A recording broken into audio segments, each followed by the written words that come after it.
ഒരു നിമിഷം പ്രാർത്ഥിക്കാം. കാരുണ്യവാനായ കർത്താവേ, അവിടുന്ന് നൽകുന്നതായ സന്ദേശത്തിനായി ഞങ്ങൾ അങ്ങയെ സ്തുതിക്കുന്നു. ഈ മണിക്കൂറുകളിൽ പരിശുദ്ധാത്മാവിൻ്റെ പൂർണ്ണ നിയന്ത്രണത്തിൽ ഈ ശുശ്രൂഷകളെ മുന്നോട്ട് നയിക്കുവാൻ ഞങ്ങളെ സഹായിക്കണമേ. ഇത് കേൾക്കുന്നവരും ഇതിൽ പങ്കെടുക്കുന്നവരും ആയ സകലർക്കും ഇത് അനുഗ്രഹത്തിനായി ഭവിക്കണമേ. ഭാഗ്യവതിയായ അമ്മയുടെയും പരിശുദ്ധന്മാരുടെയും ശുദ്ധിമതികളുടെയും പ്രാർത്ഥനകളാൽ തന്നെ ആമേൻ. ദൈവ തിരുനാമത്തിന് മഹത്വമുണ്ടാകട്ടെ. എത്രയും സ്നേഹം നിറഞ്ഞ ശാലോം TV പ്രേക്ഷകരെ, ഒരിക്കൽ കൂടെ നമുക്ക് ദൈവത്തിൻ്റെ തിരുസന്നിധിയിൽ കർത്താവിൻ്റെ വചനത്തിൻ്റെ മുൻപാകെ ഇരിക്കുവാനുള്ളതായ സൗഭാഗ്യം ദൈവം തരുന്നതിനെ ഓർത്ത് നമുക്ക് ദൈവത്തെ മഹത്വപ്പെടുത്താം. ഇന്ന് നമ്മൾ ദൈവ തിരുസന്നിധിയിൽ നിന്ന് നമുക്കായിട്ട് പങ്കുവയ്ക്കാനായിട്ട് ആഗ്രഹിക്കുന്ന വേദഭാഗം 2 ദിനവൃത്താന്ത പുസ്തകം 28-29 അധ്യായങ്ങളാണ്. 2 ദിനവൃത്താന്തം 28-29 അധ്യായങ്ങളിലൂടെ കടന്നു പോകുമ്പോൾ 2 വ്യക്തികളുടെ ചരിത്രമാണ് ഇതിലൂടെ നമുക്ക് കാണുവാനും പഠിക്കുവാനും സാധിക്കുക. ഒന്ന്, ആഹാസ് എന്ന് പറയുന്ന രാജാവിൻ്റെ ചരിത്രം. 2, അവൻ്റെ മകൻ ഹെസക്കിയ എന്ന് പറയുന്ന രാജാവിൻ്റെ ചരിത്രം. ആഹാസ് രാജാവിൻ്റെ ചരിത്രം 28-ാമത്തെ അധ്യായത്തിലൂടെ കടന്നു പോകുമ്പോൾ നമുക്ക് മനസ്സിലാക്കാൻ പറ്റും.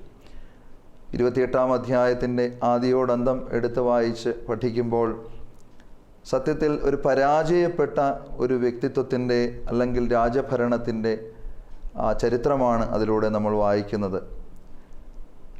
ആഹാസ് രാജാവ് വാഴ്ച തുടങ്ങുന്ന ആണ്ടിൽ തന്നെ അവൻ ദൈവത്തോട് അവിശ്വസ്തത കാണിച്ചു എന്നാണ് അവിടെ എഴുതി വച്ചിരിക്കുന്നത്.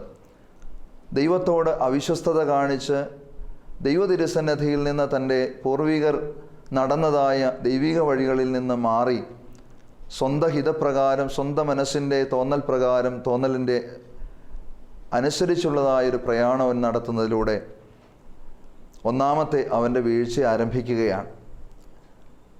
തുടർന്ന് മുന്നോട്ട് വായിക്കുമ്പോൾ ആഹാസ് രാജാവ് ദൈവാലയം കൊട്ടിയടയ്ക്കുകയും ദൈവാലയത്തിൻ്റെ ആരാധന നിർത്തുകയും പൂജാപാത്രങ്ങളൊക്കെയും അവിടെ നിന്ന് മാറ്റുകയും ഒക്കെ ചെയ്തതായിട്ട് നമുക്ക് കാണാനായിട്ട് സാധിക്കും. അതുകൊണ്ട് തീർന്നില്ല. ആഹാസ് രാജാവ് തുടർന്ന് കാണുന്നത് അവൻ രാജ്യത്തിൻ്റെ പല ഭാഗങ്ങളിൽ വിഗ്രഹാരാധനയ്ക്കായിട്ടുള്ള സാഹചര്യങ്ങൾ ഒരുക്കി, വിഗ്രഹാരാധനയ്ക്ക് വേണ്ടിയിട്ടുള്ള പൂജാപീഠങ്ങളെ, വിഗ്രഹാരാധനയ്ക്ക് വേണ്ടിയിട്ടുള്ളതായ സാഹചര്യങ്ങളെയൊക്കെ ഒരുക്കി കൊടുത്ത് അതിനെ പ്രോത്സാഹിപ്പിക്കുന്നതായിട്ട് നമ്മൾ കാണുന്നുണ്ട്.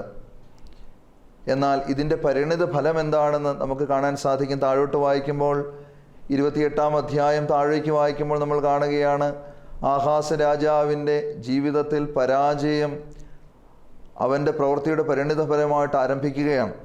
ശത്രു രാജ്യങ്ങൾ അവൻ പ്രതീക്ഷിക്കാതെ തന്നെ അവൻ്റെ രാജ്യത്തിനെതിരായിട്ട് വരുന്നു. പല സന്ദർഭങ്ങളിലായിട്ട് അവൻ പിടിക്കപ്പെടുന്നു, ശത്രുക്കളാൽ ആക്രമിക്കപ്പെടുന്നു. ആഹാസ് രാജാവിന് പലപ്പോഴും പിടിച്ചു നിൽക്കാനായിട്ട് കഴിഞ്ഞില്ല. താഴോട്ട് വായിക്കുമ്പോൾ നമ്മൾ കാണുന്നു, അവൻ പല സ്ഥലങ്ങളിൽ നിന്ന് അവൻ്റെ സഹായം പ്രതീക്ഷിച്ച് കൈനീട്ടുമ്പോൾ വിചാരിച്ച ഒരു സ്ഥലങ്ങളിൽ നിന്ന് പോലും ആഹാസിന് സഹായങ്ങൾ ലഭിച്ചില്ല എന്ന് തന്നെ കാണുകയാണ്.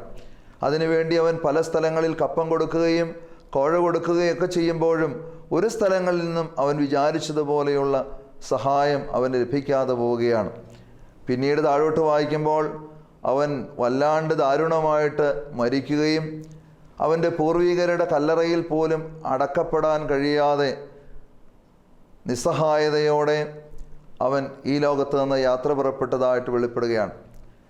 പലപ്പോഴും നമ്മുടെ ആധ്യാത്മിക ജീവിതവുമായിട്ട് ഈ ആഹാസ് രാജാവിൻ്റെ ചരിത്രം ഒന്ന് ചേർത്ത് വയ്ക്കാൻ നമുക്ക് പരിശ്രമിക്കാം. പലപ്പോഴും നമ്മളൊക്കെ ദൈവത്താൽ അനുഗ്രഹിക്കപ്പെട്ടവരായി ഇന്ന് ഭൂമിയിൽ ജീവിക്കുകയാണ്. നമ്മുടെ പൂർവികരുടെ നന്മയുടെ പ്രതിഫലം എന്നോണം, പൂർവികർ ചെയ്ത സുകൃതത്തിൻ്റെ ഫലമെന്നോണം, ദൈവം കാണിക്കുന്ന കരുണ എന്നോണം നമ്മൾ ഇന്ന് സുഖലോലുപതയിൽ, സന്തോഷത്തിൽ ഇങ്ങനെ ജീവിക്കുകയാണ്. എന്നാൽ ആ ആഹാസ് രാജാവ് ഒന്നാമതെടുത്ത നിലപാടെന്ന് പറയുന്നത് നമുക്ക് കാണാനായിട്ട് സാധിക്കുന്നത് അവൻ നീതിയെ മറച്ചു കളഞ്ഞു എന്നുള്ളതാണ്. സത്യവും നീതിയും മറച്ചു കളയുന്ന ഒരു കാലഘട്ടത്തിലാണ് നമ്മളെല്ലാം ജീവിക്കുന്നത്. ആധ്യാത്മിക ജീവിതത്തിൽ പോലും, പ്രാർത്ഥിക്കുന്നവരുടെ ഇടയിൽ പോലും സത്യവും നീതിയും പലപ്പോഴും മറച്ചിടപ്പെടുകയാണ്. നമ്മുടെ ഭവനങ്ങളിൽ നിന്ന്, സമൂഹത്തിൽ നിന്ന്, ദേവാലയങ്ങളിൽ നിന്നൊക്കെ സത്യവും നീതിയും മറച്ചിടപ്പെടുകയാണ്. അപ്പോൾ ദൈവ തിരുസന്നിധിയിൽ നിന്ന് നീതിയായി രാജ്യം ഭരിക്കാൻ വിളിക്കപ്പെട്ട ആഹാസ് രാജാവിന് ഒന്നാമത് പറ്റിയ പിഴവ് അവൻ നീതിയെ മറച്ചു കളഞ്ഞെന്നുള്ളതാണ്. അപ്പോൾ നമ്മുടെ എല്ലാം ജീവിതത്തിൽ സത്യവും നീതിയും മറച്ചു കളയുന്ന ഒരു ജീവിത ശൈലിയാണ് പിന്തുടരുന്നതെങ്കിൽ നമ്മൾ ആഹാസിൻ്റേതായ പതനം, ആഹാസിൻ്റെ ചരിത്രത്തിലെ അവന് നേരിട്ടതായ പ്രതിബന്ധങ്ങൾ, അവനുണ്ടായ നാശമൊക്കെ അനുഭവിക്കേണ്ടതായിട്ട് വരാൻ ഇടയുണ്ട്. അതുകൊണ്ട് നീതി മറച്ചിടുന്ന ഭാവം നമ്മളിലുണ്ടെങ്കിൽ നീതിയെ തിരികെ പിടിക്കുവാൻ, നീതി കൊണ്ട് നമ്മൾക്ക് സമൂഹത്തിൽ ഇടപെടുവാൻ, ചുറ്റുപാടുള്ളവരോട് നീതിയായി പെരുമാറാൻ പരിശ്രമിക്കേണ്ടിയിരിക്കുന്നു. രണ്ടാമത്, അവൻ ദൈവത്തെ മറന്ന്, ദൈവാരാധനയെ മറന്ന്, പൂർവികരുടെ ആ ദൈവിക ചിന്തകളെ മറന്ന്, അവനെ ലഭിച്ചതായ പഠിപ്പിക്കലുകളെ മറന്ന് അവൻ പലപ്പോഴും യാത്ര ചെയ്യുന്നതായിട്ട് കാണുന്നു. ഇവിടെ നമ്മൾ പലപ്പോഴും ഈ കാലഘട്ടത്തിൽ വെളിപാട് പുസ്തകം 3-ാം അധ്യായത്തിൻ്റെ 1 തൊട്ടുള്ള വചനം വായിക്കുമ്പോൾ കാണുന്നത് പോലെ ജീവനുള്ളവനെന്ന് പേരുണ്ട്, സഭയ്ക്കകത്താണെന്ന് പറയുന്നുണ്ട്, ദൈവിക ഭാവമുള്ള, ദൈവ സ്വഭാവമുള്ളവരാണെന്ന് പറയുന്നുണ്ടെങ്കിൽ തന്നെ എവിടെയൊക്കെയോ ആ 100% ദൈവത്തിൽ ആശ്രയിക്കാൻ, അല്ലെങ്കിൽ പൂർണ്ണയാത്മാവോടും പൂർണ്ണശക്തിയോടും പൂർണ്ണ മനസ്സോടും കൂടെയുള്ള ഒരു ദൈവിക ആരാധനയിലേക്ക്, ദൈവവുമായിട്ടുള്ള ബന്ധത്തിലേക്ക് നമുക്ക് എവിടെയോ വരാൻ സാധിക്കാതെ പോകുന്നുണ്ട്. പലപ്പോഴും ഈ കാലഘട്ടത്തിൽ കാണുന്ന ഒരു വേദനയാണ്. നമ്മുടെ ഉറച്ച വിശ്വാസത്തിൽ നിൽക്കുമ്പോൾ തന്നെ നമുക്ക് തുറന്നു പറഞ്ഞാൽ അല്പം സമയം നോട്ടം, അല്പം രാഹുകാല ഗുളിക നോട്ടങ്ങളൊക്കെ നമ്മുടെ ഇടയിലൊക്കെ കാണുന്നുണ്ട്. പറയുമ്പോൾ അസ്വസ്ഥതമായി പലർക്കും തോന്നിയേക്കാമെങ്കിലും പലപ്പോഴും വിഗ്രഹാരാധനയുടെ ഒരു അംശം നമ്മുടെ എല്ലാം ഉള്ളിലുണ്ട്. നമ്മൾ പലപ്പോഴും മാസികകളൊക്കെ വരുമ്പോൾ ആദ്യം വാരഫലം നോക്കുന്നവരാണ്. ഒരു കെട്ടിടം പണിയാനായിട്ട് ആരംഭിക്കുമ്പോൾ നമ്മൾ സമയം കുറിക്കുന്നവരാണ്. അപ്പോൾ പലപ്പോഴും വിഗ്രഹാരാധനയുടെ ഒരു അംശം ഈ ക്രൈസ്തവ ജീവിതത്തിൽ, അല്ലെങ്കിൽ ക്രിസ്ത്യാനികളായി ജീവിക്കുന്ന നമ്മുടെ ഇടയിലും വർദ്ധിക്കുന്നുണ്ട്. പക്ഷേ ഇങ്ങനെയുള്ള പോക്ക് നാശത്തിലേക്കാണെന്ന് ആഹാസ് രാജാവിൻ്റെ ചരിത്രം വെളിപ്പെടുത്തുകയാണ്. പിന്നീട് അവൻ ദൈവാലയത്തോട് മത്സരിക്കുകയാണ്. ദൈവാലയം കൊട്ടിയടയ്ക്കുകയും ദൈവാരാധന നിർത്തലാക്കുവാൻ വേണ്ടി പരിശ്രമിക്കുകയും ദൈവാലയത്തിൻ്റെ പൂജാപാത്രങ്ങളൊക്കെ എടുത്ത് അവൻ അശുദ്ധമായ ആരാധനയ്ക്ക് ഉപയോഗിക്കുകയൊക്കെ ചെയ്യുന്നത് വഴിയായിട്ട്, ദൈവാലയത്തോടുള്ള മത്സരം വഴിയായിട്ട് അവൻ നാശത്തിലേക്ക് കാലിടറി വീണു. പലപ്പോഴും നമ്മുടെ ഇടയിൽ ദൈവാലയത്തോട്, ദൈവിക സംവിധാനത്തോട്, ദൈവിക അധികാരത്തോടൊക്കെ മത്സരിക്കുന്നവരായി ഈ കാലഘട്ടത്തിൽ നമ്മൾ പലരും മാറിപ്പോകുന്നുണ്ട്. ദൈവം ഒരു ക്രമീകരണം ഈ സഭയെക്കുറിച്ച്, ക്രൈസ്തവ കൂട്ടായ്മയെക്കുറിച്ചൊക്കെ ക്രമീകരിച്ചിട്ടുണ്ട്. പലപ്പോഴും വിധേയത്വം എന്ന് പറയുന്നത് നമ്മളിൽ നിന്നൊക്കെ നഷ്ടപ്പെട്ടിട്ട് നമ്മളൊക്കെ എവിടെയോ ഈ ദൈവാലയത്തോട്, ദൈവിക സംവിധാനങ്ങളോടൊക്കെ പലപ്പോഴും പ്രബോധനങ്ങൾ പോലും നമുക്ക് എതിരായിട്ട്, അല്ലെങ്കിൽ ശക്തമായി നമ്മളെ ചോദ്യം ചെയ്യുന്നതായി കണ്ടാൽ അതിനോട് എതിർക്കുന്ന ഒരു മനോഭാവം വിനയത്തോടെ സ്വീകരിക്കാൻ നമുക്ക് പലപ്പോഴും സാധിക്കുന്നില്ല. ഇവിടെ നമുക്കറിയാം, ഈ പോക്ക് നമ്മൾ പോയാൽ ഇത് ആഹാസിൻ്റെ നാശം നമ്മളിലേക്കും കടന്നുകൂടാൻ സാധ്യതയുണ്ടെന്നൊരു സന്ദേശം തരികയാണ്. പിന്നീട് താഴോട്ട് വായിക്കുമ്പോൾ അവൻ ദൈവാലയ വാതിൽ കൊട്ടിയടച്ചു. പലപ്പോഴും ഹൃദയവാതിലുകൾ ദൈവ തിരുസന്നിധിയിൽ കൊട്ടിയടച്ചു കളയുന്ന ഒരു മനസ്സ് നമുക്കുണ്ട്. 1 കൊരിന്ത്യർ ലേഖനം 3-ാം അധ്യായത്തിൻ്റെ 16-ാം വാക്യത്തിലും 6-ാം അധ്യായത്തിൻ്റെ 19-ാമത്തെ വാക്യത്തിലും ദൈവവചനം പറയുകയാണ്, നിങ്ങളാണ് ദൈവത്തിൻ്റെ മന്ദിരം. ദൈവത്തിൻ്റെ മന്ദിരം നിങ്ങളാണ്. നമ്മൾ ഓരോരുത്തരുമാണെങ്കിൽ നമ്മുടെ ഹൃദയവാതിൽക്കൽ വന്ന ദൈവ തിരുസന്നിധിയിൽ നിന്ന് എത്രയോ തവണ ദൈവം നമ്മുടെ ഹൃദയവാതിൽക്കൽ വന്ന് മുട്ടി വിളിച്ചു. വെളിപാട് പുസ്തകത്തിൽ പറയുന്നത് പോലെ, കണ്ടാലും ഇതാ ഞാൻ വാതിൽക്കൽ നിന്ന് മുട്ടി വിളിക്കുന്നു, ആരെങ്കിലും എൻ്റെ ശബ്ദം കേട്ട് വാതിൽ തുറന്നാൽ ഞാൻ അവനോടും അവൻ എന്നോടും കൂടെ അത്താഴം കഴിക്കും. പലപ്പോഴും ദൈവശബ്ദം വചനത്തിൻ്റെ രൂപത്തിൽ, ഓരോ പരിശുദ്ധ കുർബാനയുടെ രൂപത്തിലുമൊക്കെ നമ്മുടെ ഹൃദയവാതിൽ വന്ന് നമുക്ക് വേണ്ടി ദാഹിച്ച് മുട്ടി വിളിക്കുമ്പോൾ പലപ്പോഴും ഇതെല്ലാം ബോധപൂർവമോ അല്ലാതെയോ നമ്മൾ തട്ടി മാറ്റുന്നുണ്ട്. ഇതൊന്നും പരിഗണിക്കാതെ, അല്ലെങ്കിൽ ഇതിന് ശബ്ദം കൊടുക്കാതെ, കാത് കൊടുക്കാതെ നമ്മൾ പലപ്പോഴും ഈ ദൈവിക ശബ്ദങ്ങളെ കേട്ടില്ലെന്ന് നടിക്കാറുണ്ട്. പ്രിയമുള്ളവരെ, ഇത് ആഹാസിൻ്റെ പതനത്തിലേക്ക് നമ്മളെ നയിക്കാനായിട്ട് സാധ്യതയുണ്ട്. അപ്പോൾ ആഹാസിൻ്റെ ജീവിതം മുഴുവൻ പരാജയത്തിൻ്റെ ജീവിതമായിരുന്നു. ആഹാസ് എടുത്ത തെറ്റായ നിലപാടുകളുടെ പരിണിത ഫലം അവൻ്റെ ജീവിതത്തിൽ തന്നെ അവൻ കാണുകയാണ്. അവൻ്റെ ജീവിതത്തിൻ്റെ ആ തെറ്റായ നിലപാടിൻ്റെ പരിണിത ഫലം അനുഭവിച്ച് അവൻ മാത്രമല്ല, നമ്മൾ കാണുന്നുണ്ട് അവൻ്റെ രാജ്യം വല്ലാണ്ട് ആക്രമിക്കപ്പെടുന്നുണ്ട്. അവനോട് ചേർന്ന് നിന്നവർ പോലും അവൻ മുഖാന്തരമായിട്ട് അതിൻ്റെ പരിണിത ഫലമായി ശിക്ഷയേൽക്കേണ്ടതായിട്ട് വരികയാണ്. അപ്പോൾ ദൈവികമായ നിലപാടുകളിൽ നിന്ന് മാറി ഒരു വ്യക്തി സഞ്ചരിച്ചാൽ, ഒരു വ്യക്തി ദൈവിക സംവിധാനങ്ങൾക്കെതിരായി നിലകൊണ്ടാൽ, ഒരു വ്യക്തി നീതിയും സത്യവും മറച്ചു കളയുന്നവനായി തീർന്നാൽ സംഭവിക്കുന്നത് അവൻ്റെ ചുറ്റുപാടുമുള്ള അവനോട് ചേർന്ന് നിൽക്കുന്നവർ കൂടെ അതിൻ്റെ പരിണിത ഫലങ്ങൾ അനുഭവിക്കേണ്ടതായിട്ട് വന്നേക്കാമെന്ന് ഇവിടെ തിരുവചനം നമ്മളെ പഠിപ്പിക്കുകയാണ്. രണ്ടാമതെന്നാൽ 29-ാമത്തെ അധ്യായം, 2 ദിനവൃത്താന്തം 29-ാം അധ്യായത്തിലേക്ക് നാം പ്രവേശിക്കുമ്പോൾ അവിടെ ആഹാസിൻ്റെ മകൻ ഹെസക്കിയ രാജാവ് ഒത്തിരി നന്മ നിറഞ്ഞ, ഒത്തിരി ദൈവാംശം, ദൈവിക ധ്യാനം നിറഞ്ഞ, ഒത്തിരി ദൈവിക നിറവുള്ള ഒരു രാജാവായിരുന്നു ഹെസക്കിയ രാജാവ്. ഹെസക്കിയ രാജാവ് തന്നെ ഒരുപക്ഷെ ഇങ്ങനെ ആ ഭാഗം വായിക്കുമ്പോൾ തന്നെ 28-ാം അധ്യായത്തിൻ്റെ സമാപനത്തിലും 29-ാം അധ്യായത്തിൻ്റെ ആദ്യവുമായിട്ട് വായിക്കുമ്പോൾ നമുക്കിങ്ങനെ കാണാൻ സാധിക്കും, അപ്പൻ്റെ ജീവിതത്തിലെ പോരായ്മകളൊക്കെ കണ്ട് രാജകൊട്ടാരത്തിൽ വളർന്നവനായിരുന്നത് കൊണ്ടാകാം അപ്പൻ്റെ പതനവും അപ്പൻ്റെ വീഴ്ചയും മനസ്സിലാക്കി ഹെസക്കിയ രാജാവ് ചില നിലപാടുകൾ എടുത്തു. അവൻ ബാല്യം മുതലേ അവൻ ചില കാര്യങ്ങളിൽ മനസ്സിലുറച്ച ചില തീരുമാനങ്ങൾ, ചില നിലപാടുകൾ അവൻ്റെ മനസ്സിലുണ്ടായിരുന്നു. അതവൻ രാജ്യം വാഴുവാൻ തുടങ്ങിയ രാജവാഴ്ചയുടെ ആദ്യത്തെ ആണ്ടിൽ തന്നെ അവൻ ആ തെറ്റുകളെ തിരുത്താനായിട്ട് ആരംഭിച്ചു. ഒന്നാമത് നമുക്ക് കാണാനായിട്ട് സാധിക്കും, ഹെസക്കിയ രാജാവ് വാഴ്ചയുടെ 1-ാം ആണ്ടിൽ അവൻ ദൈവാലയത്തിൻ്റെ വാതിൽ തുറന്നു, ദൈവാലയത്തിൻ്റെ കേടുപോക്കി. അപ്പൻ ദൈവാലയം കൊട്ടിയടച്ചവനായിരുന്നുവെങ്കിൽ ഹെസക്കിയ രാജാവ് പറഞ്ഞു, ഇത് തെറ്റായ നിലപാടാണ്, അതുകൊണ്ട് ഞാൻ എൻ്റെ അപ്പൻ്റെ വീഴ്ചയെ തിരുത്താൻ ആഗ്രഹിക്കുന്നു. അവൻ ദൈവാലയത്തിൻ്റെ വാതിൽ തുറന്നു കൊടുത്തു. പ്രിയമുള്ളവരെ, ഒരുപക്ഷെങ്കിൽ നമ്മുടെ പോയ തലമുറ ദൈവാനുഭവം ഇല്ലാത്ത ഒരു തലമുറയായിരിക്കാം. എവിടെയെങ്കിലുമൊക്കെ പിഴവുകൾ, കാലിടറുന്ന അനുഭവങ്ങളൊക്കെ ഉണ്ടായിട്ടുണ്ടാകാം. എന്നാൽ അതിനെ തിരുത്താനുള്ള ഒരു ഉത്തരവാദിത്വം നമുക്ക് ഓരോരുത്തർക്കുണ്ട്. പുറപ്പാട് പുസ്തകം 20-ാം അധ്യായത്തിൻ്റെ 5 തൊട്ടുള്ള വേദഭാഗം വായിക്കുമ്പോൾ, എന്നെ മാനിക്കാത്തവൻ്റെ 3ഉം 4ഉം തലമുറ പിതാക്കന്മാരുടെ അകൃത്യം മക്കളോട് ഓർക്കുന്ന ദൈവമാണെന്ന് പറഞ്ഞിട്ട് താഴോട്ട് വായിക്കുമ്പോൾ കാണുന്നത് ഇങ്ങനെയാണ്, എന്നെ മാനിക്കുന്നവൻ്റെ 1000 തലമുറ വരെയും കരുണ കാണിക്കുന്ന ദൈവമാണ്. അപ്പോൾ ദൈവം നമുക്ക് തന്ന ബോധ്യങ്ങൾ ഉപയോഗിച്ച്, അല്ലെങ്കിൽ നമുക്ക് തന്ന ദൈവിക ദാനങ്ങൾ, സംവിധാനങ്ങൾ ഉപയോഗിച്ചുകൊണ്ട് നിലപാടുകൾ എടുക്കാൻ തുടങ്ങുമ്പോൾ 1000 തലമുറയോട് കരുണ കാണിക്കും. അച്ഛനിങ്ങനെ പലപ്പോഴും പ്രാർത്ഥിച്ച് ധ്യാനിക്കുമ്പോൾ പലപ്പോഴും ഇങ്ങനെ തോന്നിയിട്ടുണ്ട്, അത് മുന്നോട്ടും പിന്നോട്ടും ജീവിച്ചിരിക്കുന്നവരോടും വാങ്ങിപ്പോയവരോടും ഈ കരുണ ദൈവം കാണിക്കുമെന്ന് പലപ്പോഴും ധ്യാന വിഷയമാക്കുവാൻ സാധിച്ചിട്ടുണ്ട്. പറഞ്ഞു വന്നത്, ഹെസക്കിയ രാജാവ് തൻ്റെ അപ്പൻ്റെ വീഴ്ചയെ തിരുത്തി അവൻ ദൈവാലയവാതിൽ തുറന്നു. 2, അവൻ ദൈവാലയത്തിൻ്റെ കേടുപോക്കി ദൈവാരാധന ആരംഭിച്ചു. ദൈവാലയത്തിൻ്റെ കേടുപോക്കി ദൈവാരാധന ആരംഭിച്ചു. അവൻ ദൈവസന്നിധിയിൽ നീതിയായി പ്രവർത്തിക്കാൻ തുടങ്ങി. അവൻ്റെ വാഴ്ചയിലുടനീളം അവൻ സത്യസന്ധതയും നീതിബോധവും അവൻ്റെ ജീവിതത്തിൽ പ്രകടമായിട്ട് വെളിപ്പെടുത്താൻ തുടങ്ങി. പ്രിയമുള്ളവരെ, താഴോട്ട് വായിക്കുമ്പോൾ നമുക്ക് കാണാനായിട്ട് സാധിക്കും, അവൻ അവിടെ നടന്നിരുന്ന വിഗ്രഹാർപ്പിത അല്ലെങ്കിൽ വിഗ്രഹാരാധനയുടെ ബലിപീഠങ്ങളൊക്കെയും അവൻ മറിച്ചിട്ടു. അവൻ വിഗ്രഹാരാധന നിർത്തലാക്കി.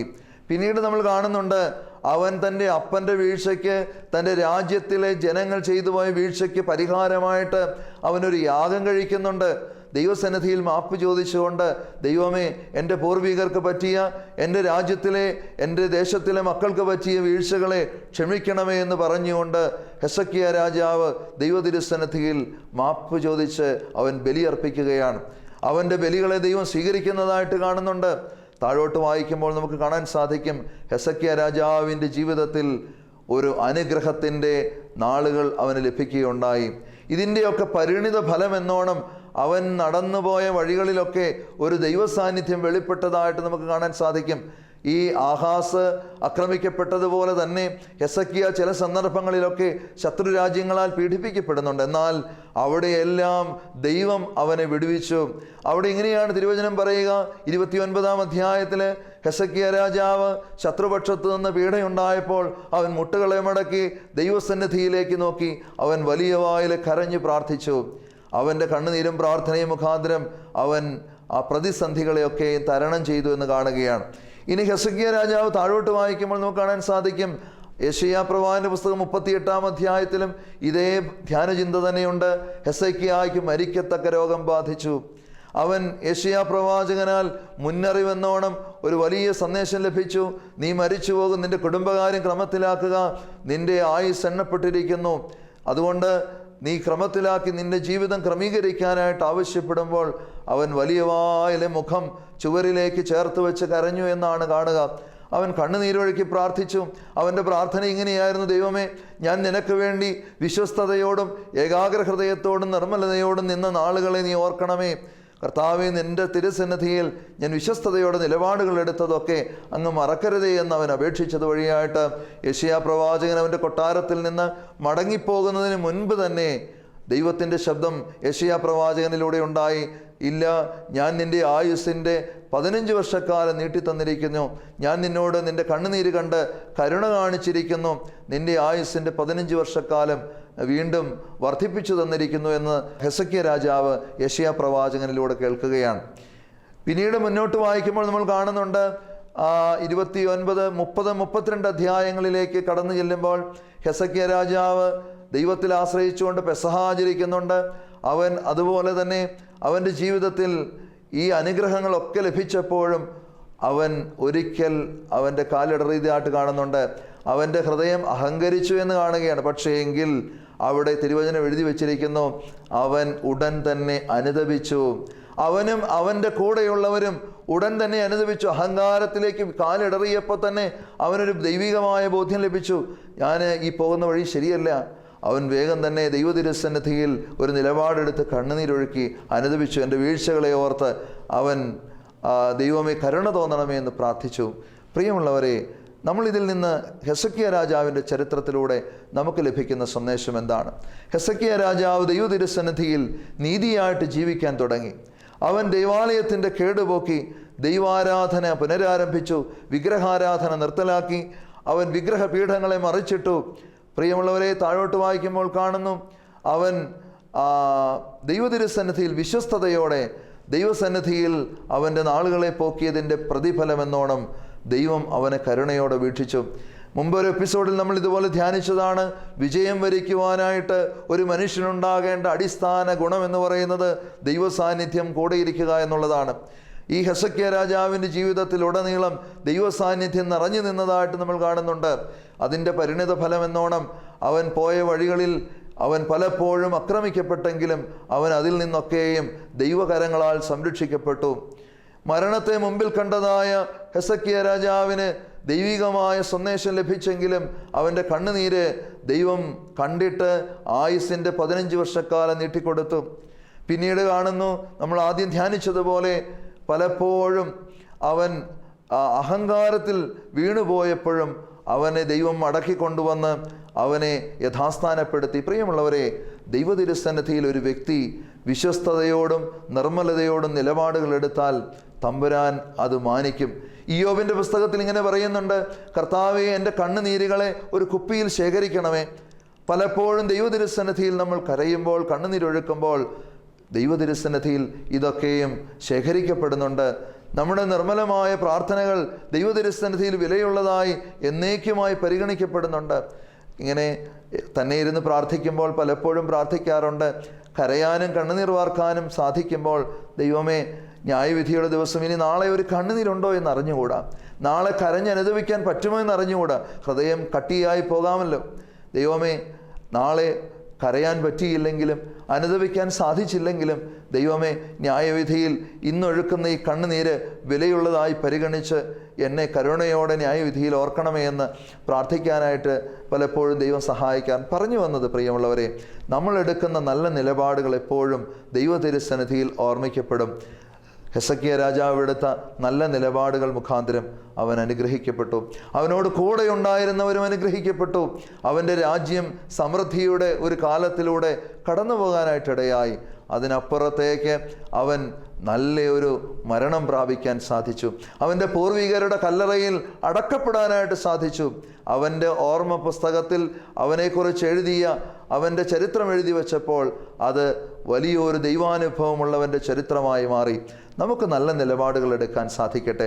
ഈ നാളുകളിൽ കൊച്ചു ജീവിതമാണ് നമുക്കുള്ളത്. നമ്മളൊക്കെ ദൈവികമായ സാക്ഷ്യം ഈ ലോകത്തിന് വെളിപ്പെടുത്തി കൊടുക്കാൻ വിളിക്കപ്പെട്ടവരാണ്. നമ്മളിലൂടെ ഈ ലോകത്ത് മശിഹാ തമ്പുരാൻ അറിയപ്പെടാൻ വിളിക്കപ്പെട്ടവരാണ്. അവിടെ നല്ല നിലപാടുകൾ എടുക്കാൻ സാധിക്കണം. സത്യവും നീതിയും മറിച്ചിടപ്പെടുന്നിടത്ത് നീതിപൂർവമായ ശബ്ദമുയരാൻ നമ്മളിലൂടെ സാധിക്കട്ടെ. പലപ്പോഴും നമ്മുടെ കർത്താവ് കുരിശിക്കപ്പെടുന്ന പീഡാനുഭവത്തിൻ്റെ ആ സഹനത്തിലേക്ക് നടന്നു നീങ്ങുന്ന നാളുകളിൽ ഓശാന പാടി അതേ നാവുകളിൽ നിന്ന് തന്നെ ആളുകൾ തിരിച്ചു പറയുകയാണ്, ഇവനെ കുരിശിക്കുക എന്ന്. അവിടെ ചില സന്ദർഭങ്ങളിൽ ആ ഭാഗം വായിക്കുമ്പോൾ ഇങ്ങനെ തോന്നിയിട്ടുണ്ട്, ചിലർ ആ കൂട്ടത്തിൻ്റെ ആളുകളുടെ ശബ്ദത്തിൻ്റെ ശക്തി വർദ്ധിക്കുന്നത് കേട്ട് ആ കൂട്ടത്തിൽ കൂടിയവരുണ്ട്. മറ്റു ചിലർ മൗനം ഭജിച്ചു, ചില ആളുകൾ മിണ്ടാതിരുന്നു. പക്ഷേ പ്രിയമുള്ളവരെ, നീതിയായി ശബ്ദം ഉയർത്തേണ്ടടുത്ത് ശബ്ദമായി മാറാൻ നമുക്ക് സാധിക്കണം. ആ സംസാരിക്കേണ്ടടുത്ത് സംസാരിക്കാതിരിക്കുന്നത് പാപമാണ്. അപ്പോൾ വേണ്ടടുത്ത് സംസാരിക്കാൻ, അത് നീതിയായി സംസാരിക്കാൻ, സത്യത്തിന് വേണ്ടി ശബ്ദം ഉയർത്താൻ നമുക്ക് സാധിക്കണം. 2, ദൈവാരാധന ദൈവാലയത്തോട് മല്ലടിക്കാതെ ദൈവാലയം തുറക്കാനും ദൈവാരാധന ആരംഭിക്കാനും നമുക്ക് നമ്മുടെ കുടുംബങ്ങളിൽ നിന്ന് ഒരു ദൈവാരാധന പുറപ്പെടണം. യോഹന്നാന്റെ സുവിശേഷം 4:23 വചനം, തന്നെ ആരാധിക്കുന്നവർ ആത്മാവിലും സത്യത്തിലും ആരാധിക്കേണ്ട നാഴിക വരുന്നു. അപ്പോൾ ഹൃദയവാതിലാകുന്ന ആ വാതിൽപ്പടികളൊന്ന് തുറന്നു കൊടുത്തിട്ട് ദൈവത്തെ സ്വീകരിച്ച് ഹൃദയത്തിൽ നിന്ന് ആത്മാവിലുള്ള ഒരു ആരാധന ദൈവസന്നിധിയിൽ കരയറ്റാൻ സാധിക്കുമ്പോൾ അത് വലിയ സാക്ഷ്യമായി മാറും. അപ്പോൾ അങ്ങനെ ദൈവപ്രസാദമുള്ളവരായി ജീവിച്ച് ഹെസക്കിയ രാജാവിൻ്റെ ജീവിതം പോലെ അനുഗ്രഹിക്കപ്പെടാനായിട്ട് നമുക്കിടയാകട്ടെ. അങ്ങനെ വരുമ്പോൾ ഒരുപക്ഷെ മരണത്തെ മുമ്പിൽ കാണുന്ന നാഴികയിൽ പോലും നമുക്കൊരു ദൈവശബ്ദം ആയുസ് നീട്ടിത്തരുന്നത് ലഭിക്കാനായിട്ടിടയുണ്ട്. പലപ്പോഴും ദൈവതിരുസന്നിധിയിൽ നിന്ന് ലഭിച്ച കരുണയുടെ നാളുകളേക്ക് ഇങ്ങനെ ഓർത്തു പോവുകയാണ്. ഏതാണ്ട് 88, 89, 90 കാലഘട്ടത്തിൽ മരണത്തെ മുൻപിൽ കണ്ട ഒരു ജീവിതം എനിക്കുമുണ്ടായിരുന്നു. മരണത്തെ മുൻപിൽ കണ്ട് ഏതാണ്ട് 12 ഡോക്ടർമാർ കൂടിയിരുന്ന് പറഞ്ഞു, ഈ രാത്രിയിൽ ഈ കുഞ്ഞ് മരിച്ചു പോകും, ഈ രാത്രിയിൽ ഈ കുഞ്ഞ് മരിച്ച് മൃതശരീരം കൊണ്ടുപോകാനുള്ള ക്രമീകരണം ചെയ്തു കൊള്ളാനൊക്കെ ആവശ്യപ്പെടുമ്പോൾ, പ്രിയമുള്ളവരെ, ആ നാട്ടിൽ അന്ന് രണ്ട് വീട്ടിലാണ് ലാൻഡ് ഫോൺ ഉള്ളത്. അന്ന് മൊബൈൽ ഫോണൊന്നും ഇല്ലാത്തൊരു കാലഘട്ടമാണല്ലോ. അങ്ങനെ ആ ലാൻഡ് ഫോണിലേക്ക് വിളിച്ച് 2 ഭവനങ്ങളിലേക്ക് പറഞ്ഞു, വീടിൻ്റെ മുറ്റമൊക്കെ അടിച്ച് നാട്ടുകാരെല്ലാം കൂടിയിരുന്നതാണ്. എന്നാൽ ആ രാത്രിയിൽ ദൈവം ചെയ്ത വലിയൊരു അത്ഭുതത്തിൻ്റെ പ്രതിഫലനമാണ് ഇന്ന് നിങ്ങളുടെ മുമ്പിൽ നിന്ന് ഈ വചനം പങ്കുവെക്കാനായിട്ട് ഇടയായി തീർന്നത്. ഓർമ്മപ്പെടുത്തിയത്, പ്രിയമുള്ളവർ, ഇങ്ങനെ പുറകോട്ട് ചിന്തിക്കുമ്പോൾ പ്രാർത്ഥിക്കുന്ന ചില വ്യക്തികളൊക്കെ ഞങ്ങളുടെ തലമുറയിൽ എവിടെയോ ഉണ്ടായിരുന്നു. ദൈവതിരുസന്നിധിയിൽ കണ്ണുനീരൊഴുക്കുന്ന നിർമ്മലതയോടെ നിലപാടുകളെടുത്ത് ആരൊക്കെ ഉണ്ടായിരുന്നു. പ്രിയമുള്ളവരെ, ദൈവം നമ്മളെ, നമ്മുടെ കണ്ണുനീരുകളെ, നമ്മുടെ നിലപാടുകളെല്ലാം വിലയുള്ളതായി പരിഗണിക്കുന്നവനാണ്. ഇന്ന് ഈ സന്ദേശം അവസാനിപ്പിക്കുമ്പോൾ നമുക്ക് ഒരു ധ്യാന ചിന്തയിലേക്ക് വരാം. നമ്മുടെ ജീവിതത്തിൽ നമ്മുടെ പൂർവികരിൽ നിന്ന് ഏതെങ്കിലും തെറ്റായ നിലപാടുകൾ നമ്മൾ കണ്ടുപഠിക്കാൻ ഇടയായിട്ടുണ്ടെങ്കിൽ, ഏതെങ്കിലും തെറ്റായ നിലപാടുകൾ നമ്മൾ അനുകരിക്കാൻ ഇടയായിട്ടുണ്ടെങ്കിൽ ദൈവതിരുസന്നിധിയിൽ യാഗമർപ്പിച്ച് നമുക്ക് മാപ്പ് ചോദിക്കാം. ദൈവമേ, തെറ്റുപറ്റിപ്പോയിട്ടുണ്ട്, നിലപാടുകൾ എടുത്ത് തെറ്റിപ്പോയിട്ടുണ്ട്, ഞങ്ങളോട് കരുണയായിരിക്കണമെന്ന് പ്രാർത്ഥിക്കാം. എന്നാൽ അതുപോലെ തന്നെ ഹെസക്കിയ രാജാവ് എടുത്തതുപോലെ അപ്പൻ്റെ വീഴ്ചകളെ തിരുത്താനായിട്ട് നമുക്ക് പരിശ്രമിക്കാം. നീതിപൂർവമായ ഒരു ജീവിതം നയിക്കാൻ, ദൈവാരാധനയുള്ള ഒരു ജീവിതം നയിക്കാൻ, അതിലൂടെ ദൈവതിരുനാമഹത്വത്തിനായിട്ട് ജീവിച്ച് നല്ല ഒരു നിര്യാണം പ്രാപിക്കാൻ, വിശുദ്ധന്മാർക്ക് ഒരുക്കി വച്ചിരിക്കുന്ന നല്ല ഓഹരി പ്രാപിക്കാൻ നമുക്ക് സാധിക്കട്ടെ. ഒരു നിമിഷം പ്രാർത്ഥിക്കാം. കരുണയുള്ള കർത്താവേ, അവിടുന്ന് തരുന്ന സന്ദേശത്തെ ഓർത്ത് ഞങ്ങളങ്ങേ മഹത്വപ്പെടുത്തുന്നു. ഹെസക്കിയ, ആഹാസ്, 2 രാജാക്കന്മാരെ, അപ്പൻ്റെയും മകൻ്റെയും ജീവിതം ഞങ്ങൾ കണ്ടു. അപ്പനെടുത്ത നിലപാട് മുഴുവൻ തെറ്റായിരുന്നല്ലോ. നീതിയും സത്യവും മറച്ചു കളഞ്ഞ് വിഗ്രഹാരാധനയുടെ പിന്നാലെ പോയി കർത്താവേ, എന്നാൽ അവൻ്റെ ജീവിതം മുഴുവൻ പരാജയത്തിൻ്റെതായിരുന്നു. ശത്രുപക്ഷത്ത് നിന്ന് പ്രതീക്ഷിക്കാതെ ആക്രമിക്കപ്പെട്ടു. വിചാരിച്ച സ്ഥലത്ത് നിന്ന് ഒരിക്കൽ പോലും അവന് സഹായത്തിൻ്റെ കരം നീട്ടപ്പെട്ടില്ല. അവൻ മുന്നോട്ട് പ്രയാണം ചെയ്തപ്പോൾ ഞങ്ങളിങ്ങനെ കാണുന്നുണ്ട്, അവനൊരു നല്ല നിര്യാണം പോലും ലഭിച്ചില്ല. അവൻ പൂർവികരുടെ കല്ലറയിൽ പോലും അടക്കപ്പെടാൻ കഴിയാതെ ദാരുണമായി ഒരു അന്ത്യത്തിലേക്ക് യാത്ര ചെയ്ത് അവൻ്റെ ഓർമ്മ പോലും കർത്താവെ അനേകർക്ക് എതിർ സാക്ഷ്യം കൊടുക്കുന്ന ഒരു ചരിത്രമായി മാറിയല്ലോ. എന്നാൽ ഹെസക്കിയ രാജാവ് തൻ്റെ ജീവിതത്തിൽ നീതിപൂർവമായി നിലപാടെടുത്തവൻ, കർത്താവെ ദൈവാലയം തുറന്ന് ദൈവാരാധന ആരംഭിച്ചവൻ, ബലിയണച്ച് തൻ്റെ പൂർവികരുടെ വീഴ്ചകൾക്ക് വേണ്ടി മാപ്പ് ചോദിച്ച് പ്രാർത്ഥിച്ചവൻ, കർത്താവെ സത്യസന്ധമായി അങ്ങയുടെ സന്നിധിയിലേക്ക് നോക്കി ശത്രുപക്ഷത്തു നിന്ന് ആക്രമിക്കപ്പെടുമ്പോഴും കരഞ്ഞു പ്രാർത്ഥിച്ചവൻ, ആയുസ്സിൻ്റെ മധ്യത്തിൽ വിളിക്കപ്പെടാൻ പോകുന്നു എന്ന് തിരിച്ചറിഞ്ഞ് ദൈവമുഖത്തേക്ക് നോക്കി കരഞ്ഞവൻ, കർത്താവെ, അവന് ആയുസ്സിൻ്റെ വർധനവ് മാത്രമല്ല, നല്ലൊരു ഭരണം കാഴ്ചവെക്കാൻ സാധിച്ചത് മാത്രമല്ല, അവന് നല്ലൊരു നിര്യാണവും വിശുദ്ധന്മാരോട് കൂടിയുള്ള ഓഹരിയും ലഭിച്ചെന്ന് ഞങ്ങൾ കാണുന്നുണ്ടല്ലോ. ഇന്ന് അവൻ ഞങ്ങൾക്ക് അനുകരണീയമായ ഒരു മാതൃകയായി നിലകൊള്ളുമ്പോൾ ഹെസക്കിയ രാജാവിനെ പോലെ നല്ല നിലപാടുകൾ എടുക്കാൻ, അനുതാപത്തിൻ്റെ കണ്ണുനീര് വറ്റിപ്പോകാതെ എപ്പോഴും അനുതാപത്തിൽ അങ്ങയുടെ സന്നിധിയിൽ ഇരിക്കാനൊക്കെ ഭാഗ്യം തരണമേ എന്ന് പ്രാർത്ഥിക്കുന്നു. കർത്താവെ, ഞങ്ങളുടെ ജീവിതത്തിൽ ഏതെങ്കിലും വീഴ്ചകൾ വന്നു പോയിട്ടുണ്ടെങ്കിൽ ഞങ്ങളോട് ക്ഷമിക്കണമേ എന്ന് അങ്ങയുടെ കരുണയോട് ഞങ്ങൾ പ്രാർത്ഥിക്കുന്നു. പ്രത്യേകിച്ച് വിഗ്രഹാരാധനയുടെ ഏതെങ്കിലും ഒരു മേഖല ഞങ്ങളെ അസ്വസ്ഥമാക്കിയിട്ടുണ്ടെങ്കിൽ, കർത്താവ്, ഏതെങ്കിലും ഒരു മേഖലയിൽ ഞങ്ങൾ അങ്ങയെ സങ്കടപ്പെടുത്തിയിട്ടുണ്ടെങ്കിൽ അങ്ങ് ഞങ്ങളോട് കരുണയോട് ക്ഷമിക്കണമേ എന്ന് പ്രാർത്ഥിക്കുന്നു. പ്രത്യേകിച്ച് നാഥ, ഇന്ന് ഈ വചനം കേട്ടിരുന്ന എല്ലാ മക്കളെ അവിടെ നിന്ന് അനുഗ്രഹിക്കണമേ. രോഗികളായിട്ടുള്ളവരെ സ്പർശിക്കണമേ കർത്താവെ. കടബാധ്യതക്കാരുടെ കടബാധ്യത നീക്കിക്കളയണമേ നാഥ. കുഞ്ഞുങ്ങളില്ലാത്ത ദമ്പതികളെ അവിടുന്ന് അനുഗ്രഹിച്ച് കുഞ്ഞുങ്ങളെ നൽകണമേ. വിവാഹപ്രായമെത്തിയിട്ടൊരു ജീവിത പങ്കാളി ലഭിക്കാത്തവർക്ക് കർത്താവെ, അവിടുന്ന് ഒരു ജീവിത പങ്കാളിയെ തക്ക കാലത്ത് നൽകി അനുഗ്രഹിക്കണമേ എന്ന് പ്രാർത്ഥിക്കുന്നു. നാഥ, ഒരു ജോലി സ്ഥിരതയില്ലാത്തവർ, പഠനം പൂർത്തിയാക്കാതെ പഠനം ഇടയ്ക്ക് വെച്ച് നിന്നു പോയവർ, പഠന വൈകല്യമുള്ളവർ, മറ്റുള്ളവരാൽ ഇകഴ്ത്തപ്പെടുന്നവർ, പരിഹസിക്കപ്പെടുന്നവർ, ഒറ്റപ്പെട്ടു പോകുന്നവർ, എല്ലാവരെയും തിരുസന്നിധിയിൽ സമർപ്പിക്കുന്നു.